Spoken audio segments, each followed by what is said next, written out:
La Bible nous dit que les épreuves et les difficultés produisent des chrétiens plus forts et meilleurs, et que nous devrions les considérer comme un sujet de joie complète. Jacques 1,2. Elles apportent un plus grand bien.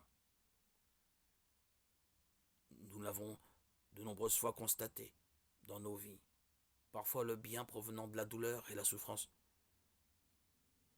ne peut être provoqué par aucun autre moyen. Lorsque nous les rencontrons,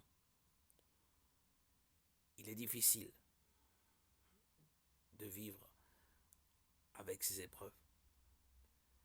Mais le fait de penser que Dieu les réalise pour notre bien, pour nous raffiner, comme de l'or dans le feu de l'affliction, nous console déjà, dans l'épreuve même. L'apôtre Paul considérait sa propre souffrance. Les coups, la lapidation, le naufrage, la faim, la soif, le froid, les emprisonnements, comme un moyen de s'assurer d'être toujours conscient de sa propre faiblesse, de se souvenir sans cesse que le pouvoir à l'œuvre vient de Dieu, pas de lui-même, et de ne jamais se tromper en s'appuyant sur son propre pouvoir. 2 Corinthiens 1, 8, 10. La justice de Dieu est justifiée lorsqu'il fait éprouver de la douleur et de la souffrance à ceux qui ne croient pas en lui, afin de leur démontrer sa miséricorde et de les avertir encore et encore des conséquences du péché.